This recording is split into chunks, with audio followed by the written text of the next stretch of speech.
Hello student. आज हम लोग जीरो टू जेई में 11th क्लास का शुरुआत करने जा रहे हैं। अब बेसिक मैथमेटिक्स से हम लोग शुरू करेंगे। यहीं से बेसिकली शुरू की जाती है चीज़ें, बिकॉज जब हम मैथमेटिक्स पढ़ने जाते हैं तो इन चीज़ों की बहुत ज़रूरत होती है। कुछ बच्चे ऐसे होते हैं जिनको बेसिक्स में थोड़े प्रॉब्लम होते हैं, तो आज एक एक करके टॉपिक को हम देखते चले जाते हैं। टॉपिक हमारा है बेसिक मैथमेटिक्स फॉर जेई। हम हर वो चीज़ बेसिक मैथमेटिक्स के अंदर पढ़ेंगे जो चीज़ मैथ पढ़ने के लिए रिक्वायर्ड होता है। उसके बाद हमारा सब्जेक्ट चालू होगा। और ये जो टॉपिक है आपका, इंट्रो में आपको मैंने बताया था, ये टॉपिक आपका पिलर 1 में आता है। पिलर 1 11th क्लास के लिए बहुत ज़रूरी है। जो 12th क्लास में बच्चे हैं उनके लिए भी ज़रूरी है, जो अभी तक नहीं पढ़े हैं कोचिंग के लिए, और जो पास आउट है उनके लिए भी जरूरी है। यदि उनको दिक्कतें हैं तो वो पिलर 1 जरूर देखें। और पिलर 1 में 11th के लिए तो मैंडेटरी है। इस बेसिक मैथमेटिक्स के अंदर आज हमारा टॉपिक है नंबर सिस्टम। तो एक्चुअल में नंबर सिस्टम तो हम पहले भी पढ़े हुए रहते हैं 10th 9th में। आज थोड़ी बहुत उसकी रिवीजन होगी और कुछ कुछ जो क्रिटिकल बातें बच्चे छोड़ देते हैं उनको कवर करते हुए आज हम लोग चलते हैं। और आज का हमारा एजेंडा है नंबर सिस्टम को पूरा खत्म करना। तो नंबर सिस्टम में सबसे पहला टॉपिक आता है नेचुरल नंबर। नाम आपने सुना ही होगा, अंडर 10 बहुत यूज होता है, बच्चे भी जानते हैं। द काउंटिंग नंबर जो कि शुरू होता है 1 2 3 1 से 1 2 3 4 dot dot dot are called natural numbers. The set of natural number is denoted by capital N. तो नेचुरल नंबर में किसी को कोई दिक्कत नहीं आनी चाहिए। ये काउंटिंग नंबर कहलाता है और इसकी शुरुआत 1 से होती है। और इसको यहां जो ध्यान रखने वाली बात है, इसको हम रिप्रेजेंट करते हैं कैपिटल एन से। और इस सेट को कहीं कहीं आई डैश और जेड डैश से भी रिप्रेजेंट किया जाता है। यदि मान लीजिए कहीं कैपिटल एन लिख दिया गया तो इसका मतलब आप समझ लीजिए कि वो नेचुरल नंबर की बात हो रही है, यानी नंबर सिस्टम की बात होगी। तो कहीं कहीं आई डैश और कैपिटल जेड डैश से भी हम लोग इसको सिंबलाइज करते हैं। नेचुरल नंबर के बाद दूसरा नंबर आता है होल नंबर। होल नंबर और नेचुरल नंबर में बस इतना फर्क है कि केवल जीरो ऐड कर दीजिए। जिसको आप 1 से शुरू कर रहे थे वो यदि जीरो से शुरू होने लग जाए उसी को होल नंबर कहते हैं। अब जीरो का कहानी क्या है आपको पता ही होगा। जीरो का खोज जो है इंडिया से हुआ था, तो होल नंबर बनाने के लिए इंडिया ही जिम्मेवार है। तो जीरो से मान लीजिए जो शुरू हो रहा है वो होल नंबर होता है और इसको डिनोट करते हैं कैपिटल डब्ल्यू से। तो whole number, natural number including zero are called whole number. The set of whole number is denoted by W. Next one is integer. अब देखो बच्चों, द नंबर्स जो नेचुरल नंबर हुआ और होल नंबर जो हुआ, जैसे मान लो होल नंबर यदि जीरो से शुरू हो रहा है तो इसमें सारे नंबर पॉजिटिव पॉजिटिव हैं। 0 1 2 3 4 सारे के सारे पॉजिटिव हैं। यदि इस पॉजिटिव के साथ देखो, जीरो बाउंड्री लाइन पे है, 1 2 3 डॉट डॉट डॉट चलता गया। और यदि हम रिवर्स साइड में जाएं तो -1 -2 -3 डॉट डॉट डॉट चलता गया। तो जो ये नंबर बनता है इसी को कहते हैं हम लोग इंटीजर। तो इंटीजर का डेफिनेशन देख लेते हैं।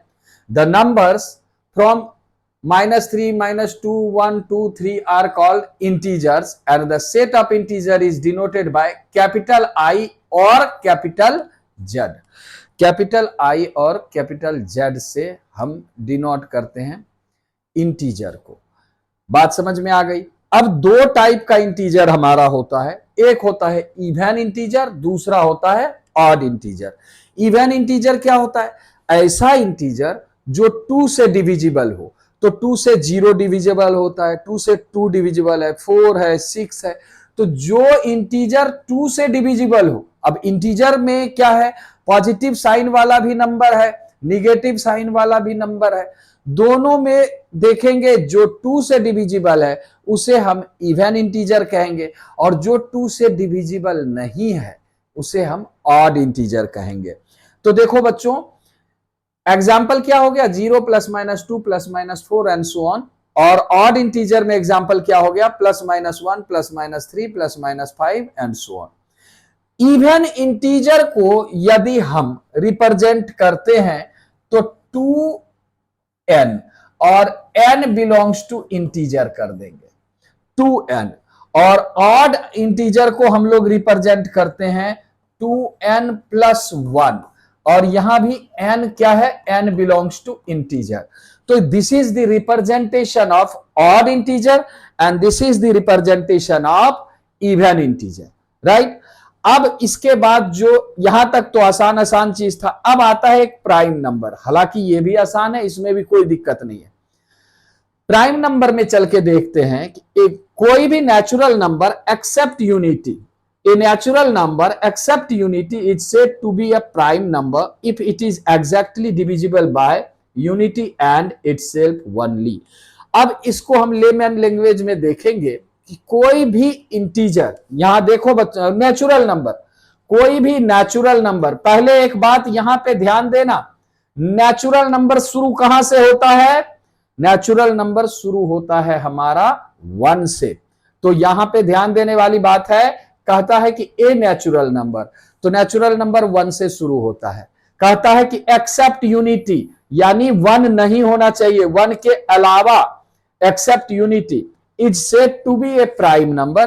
प्राइम नंबर कहलाएगा कब, जब वो खुद से और 1 से केवल डिविजिबल हो। मिसाल के तौर पे देखो, 3 ले लो, 3 को हम 3 से डिवाइड कर सकते हैं और 1 से डिवाइड कर सकते हैं। 5 ले लो, 7 ले लो, बट 9 यदि लेते हो तो 9 को 1, 3, 9 तीनों से डिवाइड कर सकते हैं। इसलिए 3 हमारा प्राइम नंबर हुआ, 5 हमारा प्राइम नंबर हुआ, 7 हमारा प्राइम नंबर हुआ, बट 9 हमारा प्राइम नंबर नहीं होगा। प्राइम नंबर की बात क्लियर हो गई। 1 कभी भी प्राइम नंबर नहीं होता है, क्योंकि 1 से तो डिविजिबल है, इटसेल्फ भी वही है। लेकिन यहां पे क्या कह रहा है कि प्राइम नंबर होने के लिए 1 से और खुद जो है मतलब 1 नहीं होना चाहिए, वो डिफरेंट नंबर होना चाहिए, है ना। तो उसे हम क्या कहेंगे, प्राइम नंबर कहेंगे। प्राइम नंबर के बाद जो टॉपिक आता है बच्चों, उसको कहते हैं कंपोजिट नंबर। तो कंपोजिट नंबर का सिंपल सा डेफिनेशन है कि वैसे नेचुरल नंबर जो प्राइम ना हो एक्सेप्ट यूनिटी। अब यहां देखो, यूनिटी को प्राइम नंबर में नहीं रखा गया, यूनिटी को प्राइम नंबर से बाहर कर दिया गया है। और कंपोजिट नंबर क्या कहता है कि वैसा नंबर जो प्राइम ना हो, तो प्राइम ना हो तो 1 भी उसमें इंक्लूड हो गया, लेकिन 1 को क्या कह दिया ब्रैकेट में यहां पे, एक्सेप्ट यूनिटी, यानी 1 ना तो प्राइम नंबर है ना ही कंपोजिट नंबर है। तो प्राइम नंबर का एग्जाम्पल, कंपोजिट नंबर का एग्जाम्पल क्या हो सकता है, 4 हो सकता है, 9 हो सकता है, 8 हो सकता है, 6 हो सकता है। कैसे भैया, 4 को देखो 1 × 2 × 2, 2 से भी डिविजिबल, 4 से भी डिविजिबल, 1 से भी। इसी तरह कैसे 9, 1 से, 3 से, 9 से। तो इस तरीके से क्या देखा गया कि ये सारे नंबर कंपोजिट नंबर में आ जाता है। इसके बाद जो टॉपिक है वो पॉइंट है हमारा को प्राइम नंबर। को प्राइम नंबर में देखो, 2 natural numbers not necessarily prime, यहां पे ध्यान देना है, 2 नेचुरल नंबर होना चाहिए बस, जरूरी नहीं है कि वो प्राइम हो। क्योंकि देखो डेफिनेशन में यहां पे क्या यूज हो रहा है, को प्राइम सॉरी, को प्राइम, तो प्राइम टर्म आ रहा है, इसका मतलब ये नहीं है कि दोनों का दोनों प्राइम नंबर होगा, प्राइम टर्म है केवल। लेकिन हां, क्या कह रहा है, 2 natural number not necessarily are said to be co prime if there HCF highest common factor is 1। यदि 2 नंबर का हाईएस्ट कॉमन फैक्टर 1 आ रहा है तो उसे हम क्या बोलेंगे, को प्राइम बोलेंगे। जरूरी नहीं है कि दोनों के दोनों नंबर प्राइम हो। मिसाल के तौर पे 1 प्राइम नहीं है, 2 प्राइम नहीं, 2 प्राइम है, तो 1 2 का जो मान लो एलसीएफ एचसीएफ है वो 1 है, 1 3 का भी 1 है, 3 4 का भी 1 है। यहां देखो 3 प्राइम है, 4 प्राइम नहीं है, 3 10 में 3 प्राइम है, 10 प्राइम नहीं है, लेकिन ये सारे नंबर जो हैं को प्राइम कहलाएगा। तो को प्राइम का बेसिक क्राइटेरिया क्या है बच्चों, कि उसके एचसीएफ 1 होने चाहिए, उसके एचसीएफ 1 होने चाहिए। अब देखो याद रखना, पढ़ते समय जो चीजें लिखी हुई है जो मैं बता रहा हूं उसको पॉज कर करके नोट बनाते जाना, वरना दिक्कत आएगी, एक भी चीज छूटना नहीं चाहिए। दूसरा है को प्राइम के बाद आता है ट्विन प्राइम नंबर। याद रखना इन दोनों में बहुत सिमिलरिटी है नाम में, लेकिन डिसिमिलरिटी है कैरेक्टर में। को प्राइम में क्या है, दोनों के दोनों नंबर प्राइम हो या ना हो, लेकिन एचसीएफ पे डिपेंड करता है, एचसीएफ 1 है को प्राइम कह देंगे।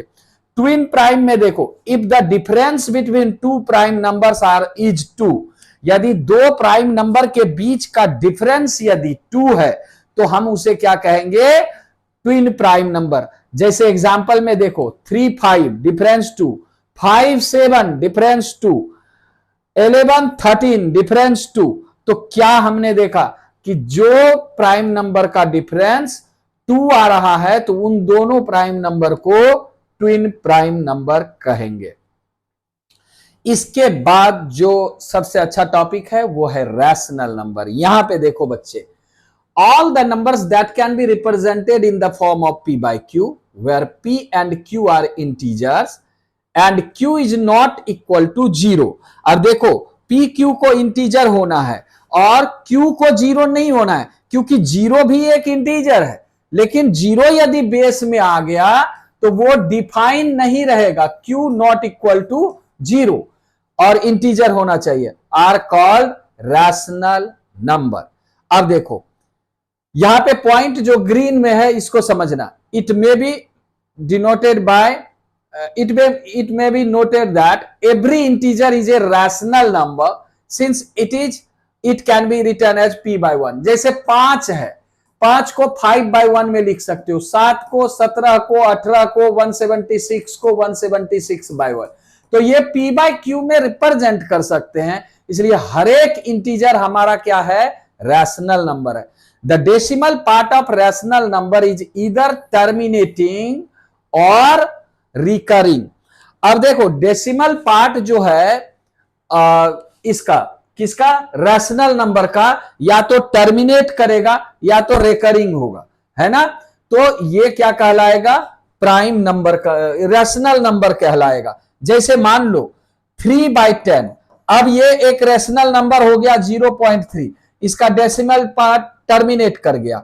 अब 22/7 ये रेकरिंग बनाएगा। तो इस तरीके से हम लोग क्या देखते हैं कि ऊपर का भी इंटीजर हो नीचे का भी इंटीजर हो, तो इस टाइप के नंबर को हम लोग क्या कहेंगे बच्चों, ये रैशनल नंबर कहेंगे। क्या कहेंगे, रैशनल नंबर कहेंगे।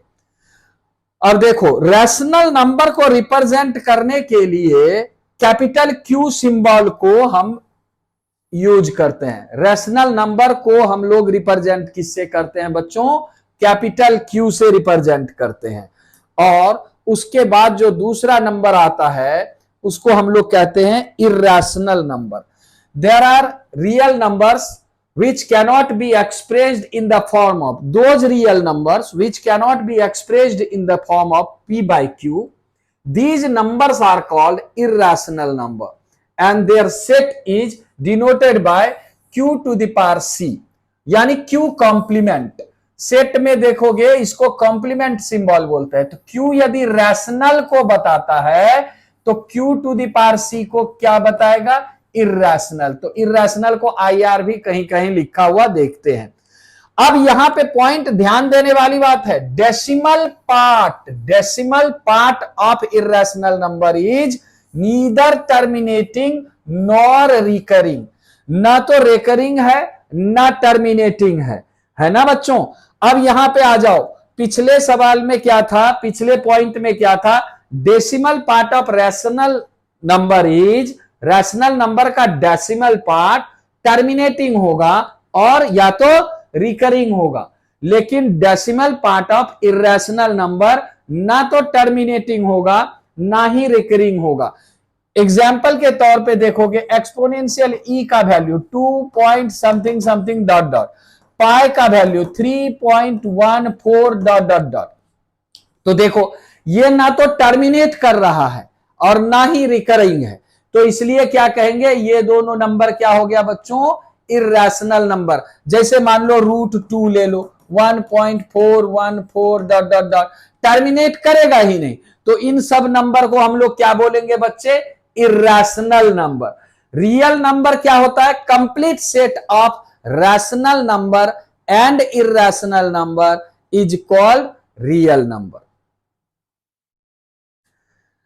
अब नेक्स्ट पॉइंट आता है बच्चे, सवाल कुछ देखते हैं इन डेफिनेशन पे। How many natural numbers is non positive, कितने रैशनल नंबर जो हैं वो नॉन पॉजिटिव हैं। हाउ मेनी, ओह रैशनल नहीं, नेचुरल नंबर।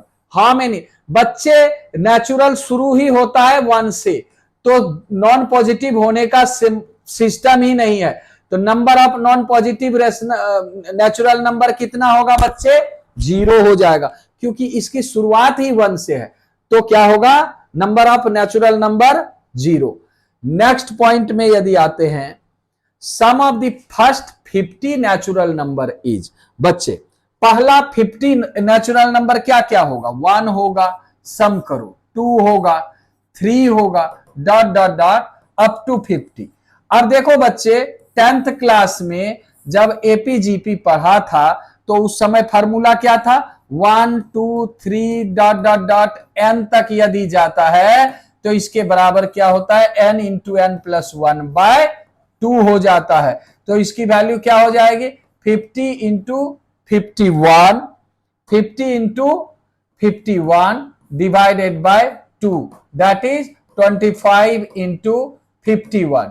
अब देखो बच्चे 25 इंटू 51 करते हैं तो क्या होगा, बोलो बच्चे, 1275। तो this is the sum of first 50 natural number. इसके बाद नेक्स्ट यदि क्वेश्चन में जाते हैं तो प्राइम नंबर्स के बारे में बताया है, फिर से आ गया, a number having 2 factors only, prime number है, पहले ही बता रखे हैं। अब इस क्वेश्चन को देखो, number of prime number between 120 and 130 is more than 1। देखो 121 प्राइम नंबर नहीं है, 122 नहीं है, 123 है, 124 नहीं है, 125 नहीं है, 126 नहीं है, 127 और 128 भी नहीं है, 129। अब इन तीन में देखो 123, 124, 123 भी नहीं है, 3 से डिविजिबल है ना। तो देखो बच्चे, और 129 3 से डिविजिबल है। तो number of natural number of prime number between 120 and 130 is not more than 1, exactly 1 के बराबर है, ठीक है। अब देखो दूसरा सवाल जो है बहुत अच्छा सवाल है, कहता है बच्चे P Q R are prime numbers, P Q R जो है प्राइम है, तो आर प्राइम है। तो मेरी बात को सुनो, यहां आर को हम लोग फैक्टराइज करके लिख सकते हैं, p plus Q into P minus Q, p plus Q into P minus Q. अब देखो 2 फैक्टर में आ गया और कहता है कि p भी प्राइम है, q भी प्राइम है, r भी प्राइम है। तो देखो बच्चों सबसे पहली बात को समझो, 2 प्राइम नंबर है p और q।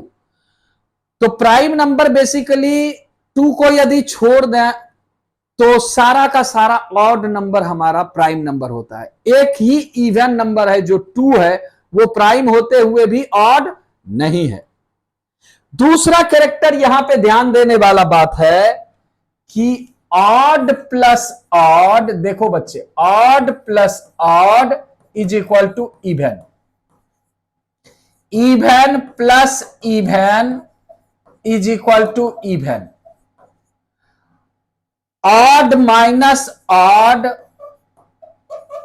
Is equal to even, even minus even is equal to even. अब देखो बच्चे, ऑड प्लस ऑड इवन होता है, इवन प्लस इवन इवन होता है, ऑड माइनस ऑड इवन होता है, इवन माइनस इवन इवन होता है। एग्जाम्पल में देख लो, ऑड है 1, दूसरा ऑड 3 है, 3 प्लस 1 4, 3 माइनस 1 2, माइनस 2, तो इवन हो गया। Even plus even 2 plus 2 4 even है, और even minus even 4 minus 2 2 even है। Odd plus even, odd plus even is equal to odd, और odd minus even is equal to odd. Even minus odd, odd minus even, कुछ भी करो odd होगा। अब फिर से पॉइंट पे आते हैं, दो ऑड नंबर सेम नेचर का यदि है तो इवन बना देगा, सम लो या डिफरेंस लो। दो ऑड नंबर का सम या डिफरेंस इवन है, और दो इवन नंबर का सम या डिफरेंस इवन है, और एक इवन नंबर केवल 2 यदि है तो वो प्राइम होगा। एक इवन नंबर केवल 2 यदि है तो प्राइम होगा। तो अब बात को फिर से समझो कि P और Q प्राइम है, तो P और Q यदि 2 के अलावा कोई प्राइम है तो दोनों का दोनों ऑड होगा। तो odd plus odd even, odd minus odd even, खत्म हो गया। यानी R जो है वो कभी भी प्राइम नहीं रह जाएगा। तभी प्राइम रहेगा जब इसके वैल्यू 2 हो जाए और इसकी वैल्यू 1 हो जाए। एक केस, फिर से समझना मेरी बात को, फिर से समझना। यहां देखो बच्चे, R is equal to P plus Q into P minus Q। P जो है प्राइम है, Q जो है प्राइम है, R जो है दिया हुआ है प्राइम है। अब मेरी बात को समझो, R जो है P plus Q into P minus Q है, और ये प्राइम होने के लिए एक केस है कि इधर P plus Q is equal to 2 and P minus Q is equal to 1, और P plus Q is equal to 1 and P minus Q is equal to 2। ये दो केस बन सकता है।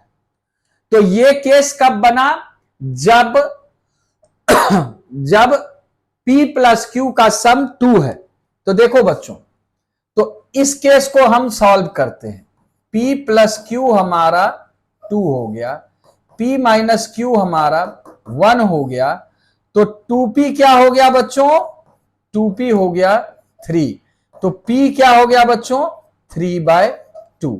अब देखो, यदि ऐसा केस लेते हैं तो यहां P आ गया 3/2, जो कि प्राइम नहीं बना। फिर से मेरी बात को समझना, क्या है बच्चों? यदि दोनों R यदि 2 है, R यदि 2 है तो इवन है और प्राइम नंबर है। R यदि 2 है तो 2 को हम कैसे लिख सकते हैं? 2 इंटू 1। तो 2 इंटू 1 करके हमने दो केसेस बनाए, P प्लस Q को 2 और P माइनस Q को 2 मान के। अब उससे जब P तुम निकालोगे तो वो बन जाएगी 3/2, और प्राइम नंबर क्या होगा? 3/2 तो प्राइम नंबर है ही नहीं हमारा, 3/2 प्राइम नंबर नहीं है, तो क्या होगा? ये केस हमारा नहीं चलेगा। इसका मतलब क्या हो गया कि R जो भी प्राइम नंबर है वो पक्का से इवन नहीं है, यानी 2 नहीं है, यानी इवन नहीं है। अब R प्राइम नंबर है मेरे बच्चे, और R दो फैक्टर में टूट रहा है, तो इसका मतलब क्या हो जाता है कि R हमारा दो फैक्टर में टूट रहा है और ये प्राइम नंबर है। तो इसका मतलब है प्राइम का डेफिनेशन क्या है? वो खुद से और 1 से डिविजिबल है। इसका मतलब क्या है कि कोई भी एक इसमें एग्जैक्टली 1 होगा। तो केस वन कि P minus Q is equal to 1। तो P क्या हो गया बच्चे? Q plus 1। P क्या हो गया बच्चे? Q plus 1। अब मेरी बात को सुनो कि दोनों जो है कॉन्स्टिट्यूटिव नंबर है, P और Q दोनों कॉन्स्टिट्यूटिव नंबर है। तो constitutive number if P is even तो Q क्या होगा? ऑड। और इफ P इज ऑड तो Q क्या हो जाएगा बच्चे? इवन। तो ये दो केस बनेगा क्योंकि दो कॉन्स्टिट्यूटिव नंबर आ रहा है। अब दो कॉन्स्टिट्यूटिव नंबर का सम ऑलवेज ऑड, एक इवन है दूसरा ऑड है, तो दो नंबर का सम ऑलवेज ऑड होना चाहिए। तो अब कहता है कि P और Q भी जो है हमारा वो प्राइम है, और एक ऑड है और एक इवन है। तो इवन प्राइम नंबर कौन है? तो 2। तो पहला केस क्या हो गया कि एक नंबर यदि मान लो कि Q है, Q छोटा वाला नंबर है, तो Q हमारा यदि 2 हो गया तो P हमारा क्या हो जाएगा? 3। पहला केस क्या हो गया? Q यदि 2 है तो P हमारा क्या हो जाएगा बच्चे? 3। तो इस तरीके से Q2 और P3 कर लिए। तो R जब हम लिखेंगे 2 प्लस 3 इंटू 3 माइनस 2 और ये बन जाएगा 5। तो ये भी प्राइम, ये भी प्राइम, तो ये भी प्राइम। तो कितना केस डिस्कस हुआ यहां पे मेरे बच्चे? यहां पे सारी कहानी क्लियर हो गई इस सवाल में। बहुत बेहतरीन सवाल था, है ना? तो इस सवाल को देखो कि P Q R are prime numbers such that R is equal to this, then find the possible values of R। तो R का वैल्यू क्या निकला बच्चों? यहां पे 5। तो पॉसिबल वैल्यू क्या हो गया? R का 5 आ गया। अब आगे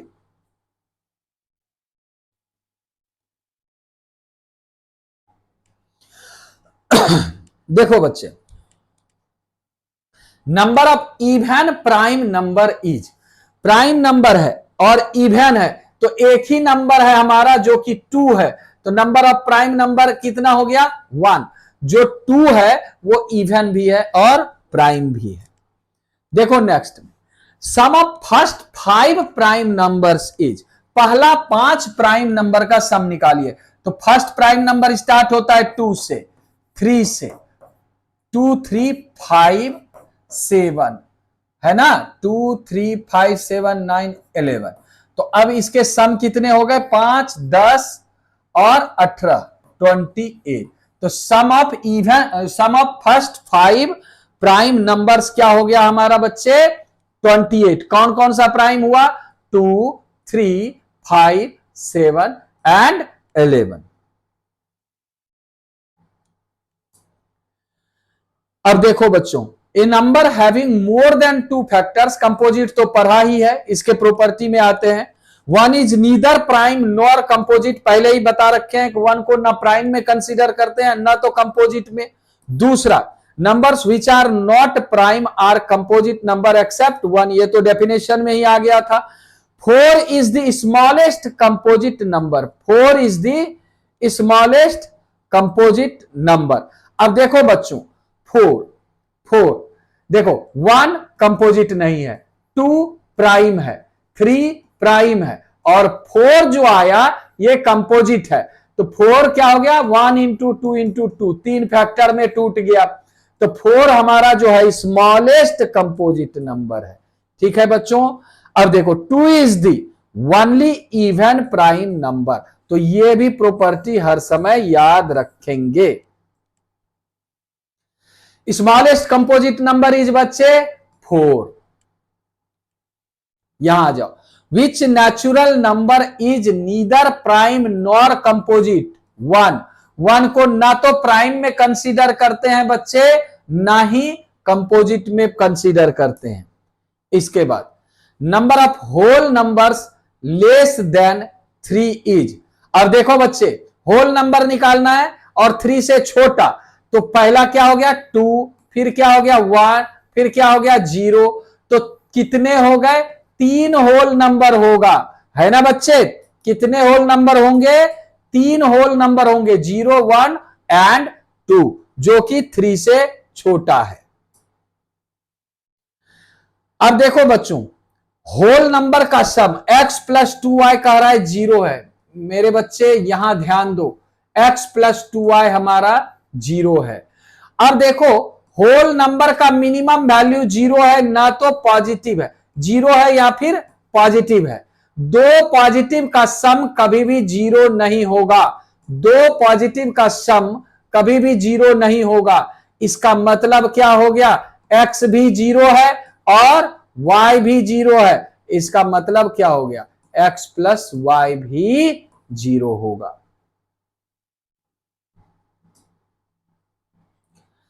If x plus y is equal to 0, then find x and y where x and y are whole number। तो यहां भी वही केस हो गया कि x प्लस वाई हमारा 0 है बच्चे, और होल नंबर की मिनिमम वैल्यू 0, तो 0 प्लस 0 क्या हो गया हमारा 0, यानी x भी 0 और y भी 0। सेम कंसेप्ट पे ये भी सवाल है। यहां पे देखो, sum of integer lies between -3 and 5। देखो बच्चे, -3 से 5 के बीच में जो इंटीजर आ रहा है उसका सम निकालना है। तो -2, फिर -1, फिर 0, फिर 1, फिर 2, फिर 3, फिर 3 के बाद 5, 4 एंड 5। 5 नहीं आएगा, बिटवीन कह रहा है बच्चे, तो 5 नहीं लेंगे। तो सम कितना हो गया बच्चे, इसका सम कितना हो जाएगा 7 हो जाएगा, क्योंकि -2 2 कैंसिल, 1 1 कैंसिल, तो बचा क्या 3 और 4। तो सम कितना हो गया बच्चे, सम कितना हो गया, सम हो गया हमारा 7।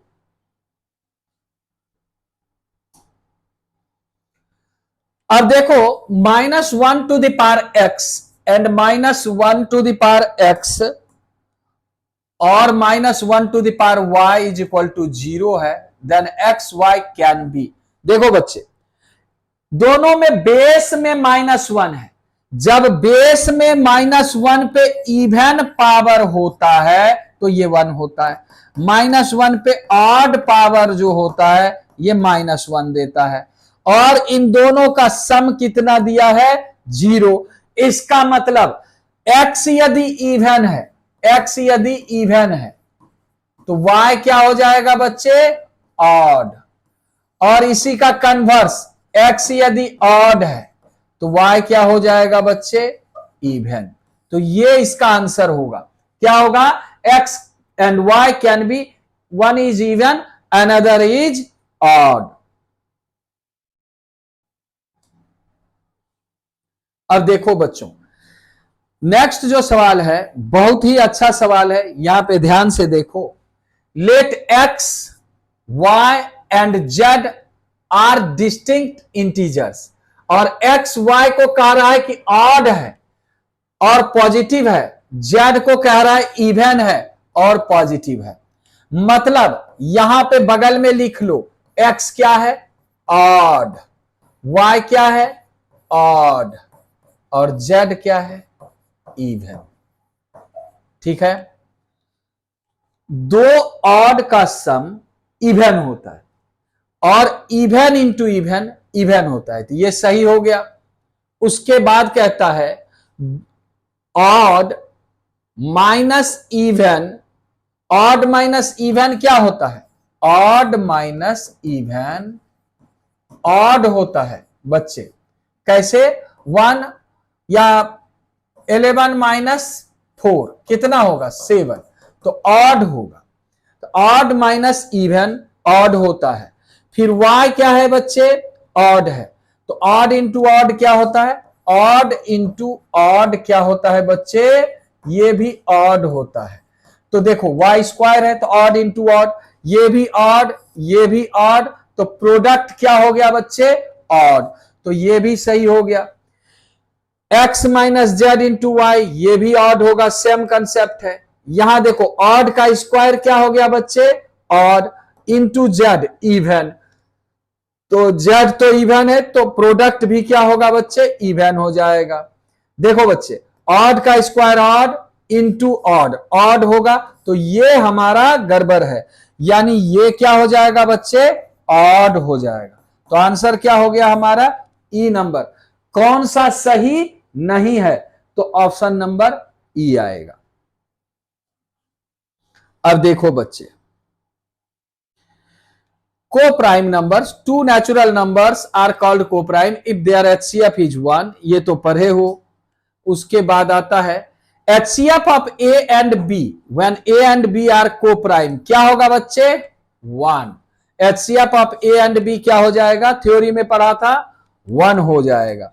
उसके बाद कहता है if the difference between two prime numbers is 2, तो इसको हम लोग क्या बोलते हैं बच्चे, ट्विन प्राइम नंबर बोलते हैं, ये पढ़ लिए थे। उसके बाद a positive integer is of the form 3q plus 1। अब देखो बच्चों 3q प्लस 1 एक पॉजिटिव इंटीजर है। मान लो ये एक इंटीजर है 3q प्लस 1। अब इसका स्क्वायर करो, क्या हो जाएगा, 3q प्लस 1 होल स्क्वायर, क्या हो जाएगा बच्चे, 9q square, 9q square, 9q square plus 6q plus 1। अब यहां से 3 कॉमन लो, तो 3q square plus 2q plus 1। अब इसको हम लोग क्या लिख सकते हैं, 3m प्लस 1 के फॉर्म में लिख सकते हैं। तो देखो बच्चे कोई भी if a positive integer of the form of 3q plus 1 where q is natural number, can you write its square in any other form other than this, तो नहीं भैया, इसके अलावा हम किसी फॉर्म में इसको नहीं दर्शा सकते हैं, हर समय इसी फॉर्म में आएगा। अब देखो rational number, all the numbers that can be represented by, ये तो पढ़ ही लिया बच्चे रैशनल नंबर में, है ना। Rational number can be further divided into 2 types, terminating decimal rational number और रिकरिंग डेसिमल नंबर, है ना। तो ये भी आ गया, ये पहले ही पढ़ा हुआ था। अब यहां पे देखो how many rational numbers between 0 and 2, तो 0 और 2 के बीच में infinite number of rational numbers आ जाएगा। 0 और 2 के बीच में infinite number of rational number आएगा, ठीक है बच्चे। उसके बाद इर्रेशनल नंबर में क्या होता है, जिसको हम p बाय क्यू के फॉर्म में नहीं दर्शा सकते हैं, और इसका डेसिमल पार्ट जो होता है वो ना तो खत्म होता है, टर्मिनेट करता है, ना तो रिकरिंग होता है। जैसे पाई का वैल्यू आप देख लो, ई का वैल्यू देख लो, √2 का। यहां एक बात बताना चाहेंगे, 10th क्लास में बच्चे पाई को 22/7 के बराबर यूज करते थे। तो यहां पे देखो ये नंबर जो है रैशनल है, ये नंबर क्या है बच्चे, रैशनल, और ये नंबर क्या है, इर्रेशनल। फिर भी हम लोग यूज कर लेते थे 10th क्लास में, क्योंकि दोनों का ऑलमोस्ट वैल्यू सेम आ जाता है। ये रैशनल है, ये इर्रेशनल, एक्चुअल में ये बराबर होना ही नहीं चाहिए, एग्जैक्टली ये बराबर नहीं होता है। ये पाई सिमिलर टू 22/7 लिख सकते हो, मतलब उसके आसपास का है, एग्जैक्टली इक्वल नहीं लिखेंगे, क्योंकि एक इर्रेशनल नंबर है और दूसरा क्या है बच्चों, रैशनल नंबर है। अब देखो सम, ये बहुत इंपॉर्टेंट थ्योरी है। Sum, difference, multiplication and quotient of 2 rational numbers is always rational. जब दो रैशनल नंबर को जोड़ते हैं, घटाते हैं, मल्टीप्लाई करते हैं, डिवाइड करते हैं, तो जो नंबर प्राप्त होता है वो हर समय रैशनल कहलाता है। लेकिन ये इर्रेशनल में काम नहीं करता है। इर्रेशनल में हो सकता है कि दो इर्रेशनल नंबर को जोड़ दे तो इर्रेशनल भी हो जाएगा, रैशनल भी हो जाएगा। मिसाल के तौर पे √2 - 1 और √2 1 - √2 है ना बच्चे, 1 - √2। अब इन दोनों को जोड़ो, रैशनल बन जाएगा, है ना, या 2 - √2 लिख लो, रैशनल बन जाएगा, है ना। दोनों को जोड़ दो, रैशनल बन जाएगा। अब √2 - 1 इंटू √2 + 1, अब देखो ये इर्रेशनल है, इर्रेशनल है, दोनों का प्रोडक्ट 2 - 1 रैशनल बन गया। तो क्या कहानी है, यहां पे फिर से देखो, sum difference multiplication and quotient of two rational number is always rational, but in case of irrational number sum difference product and quotient may be rational और इर्रेशनल और बोथ। या तो ये रैशनल हो सकता है या इर्रेशनल हो सकता है, कुछ भी हो सकता है। इसलिए ये फंडा जो हम लगाएंगे सम डिफरेंस मल्टीप्लीकेशन का, ये हम रैशनल में लगाएंगे, इर्रेशनल में हम कभी भी स्ट्रेट फॉरवर्ड नहीं बोलेंगे कि रैशनल दो नंबर को जोड़ेंगे, घटाएंगे, गुना करेंगे, भाग देंगे तो वो इर्रेशनल रहेगा, ऐसा जरूरी नहीं है। ये बात ध्यान में रखना। अब कहता है which of the following statement is true, rational is greater than irrational. अब देखो बच्चों, बताया नहीं कि वैल्यू कितना है, मैग्नीट्यूड कितना है। जैसे मिसाल के तौर पर रैशनल है इर्रेशनल है √3, रैशनल है 1, तो √3 ऑलवेज 1 से बड़ा, तो बताया नहीं, तो यहां पे रैशनल हर समय इर्रेशनल से बड़ा होगा। ये कैसा स्टेटमेंट हो गया, फॉल्स स्टेटमेंट हो गया। अब देखो रैशनल प्लस इर्रेशनल इर्रेशनल है, ये ट्रू स्टेटमेंट है। जैसे रैशनल नंबर 2 है, इर्रेशनल नंबर √3 है, तो 2 + √3 जो होगा बच्चे इर्रेशनल नंबर कहलाएगा। जब रैशनल के साथ इर्रेशनल जोड़ते हैं तो उसे हम इर्रेशनल नंबर कहते हैं। ठीक है बच्चे, rational into irrational may be rational, is it true. अब देखो बच्चे, रैशनल को यदि इर्रेशनल से मल्टीप्लाई करते हैं तो क्या ये रैशनल होगा, तो कभी भी नहीं होगा, वो हर समय बच्चे इर्रेशनल ही रहेगा। तो स्टेटमेंट क्या हो गया, फॉल्स हो गया। अब यदि इस सवाल में आओगे, non terminating decimal can be rational as well as irrational, is this statement is true और फॉल्स।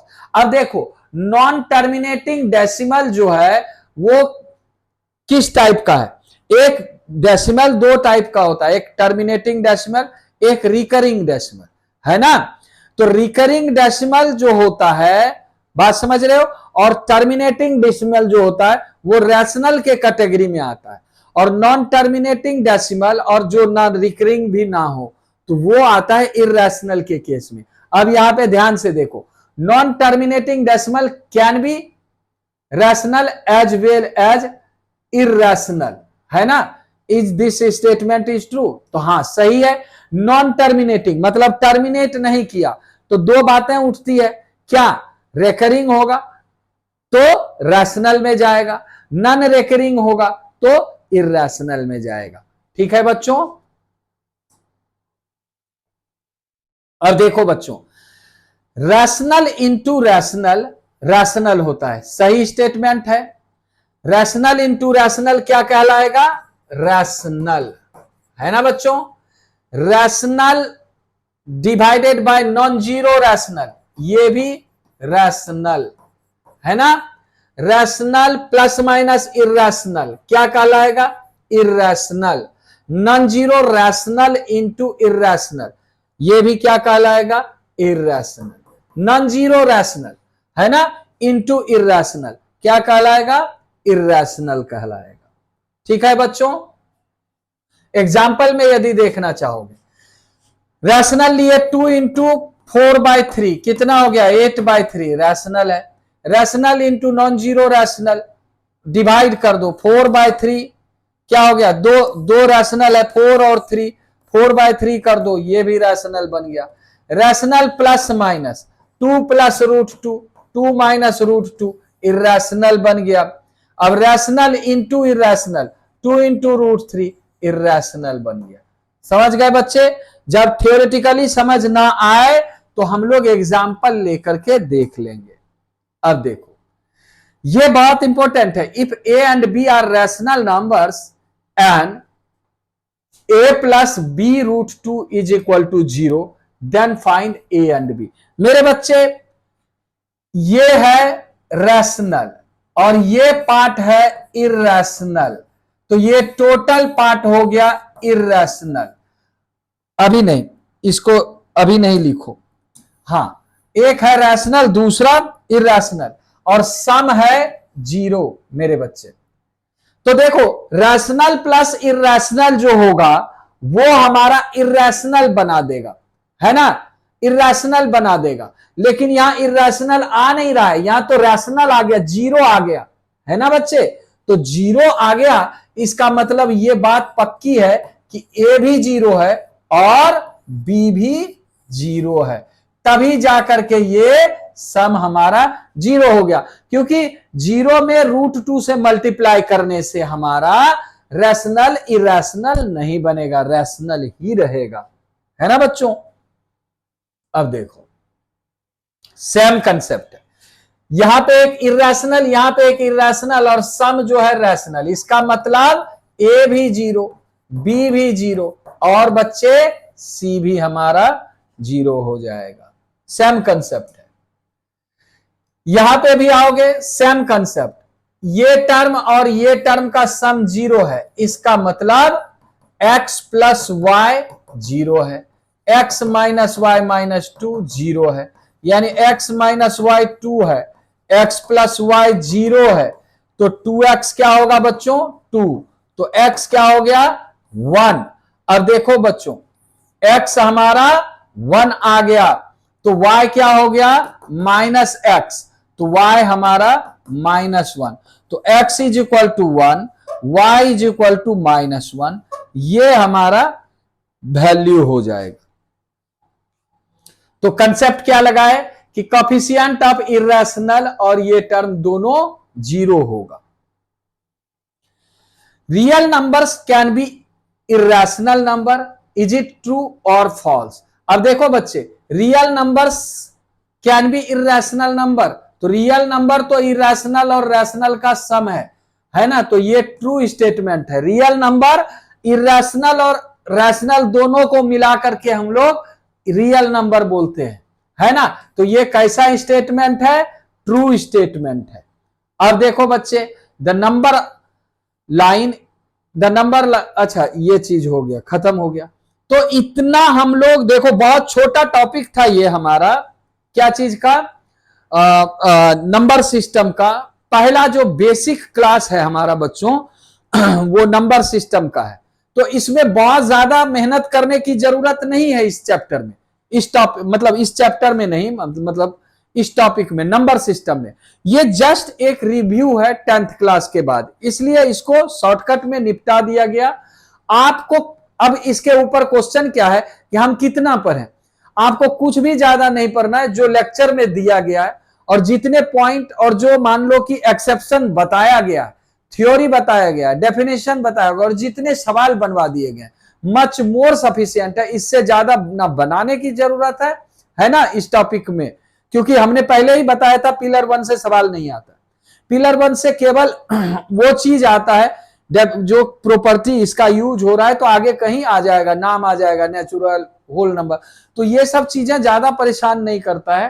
तो इन चीजों को बस इतना ही, जितना लेक्चर में दिया हुआ है, जितने सवाल हमने बनवाए इतना ही बनाओ। घर जाकर के जब घर में पढ़ोगे तो पॉज करके पहले इसको समझना, उसको बनाना, और ये सारी चीजें जितनी यहाँ पीपीटी में लिखी हुई है इसका नोट बना।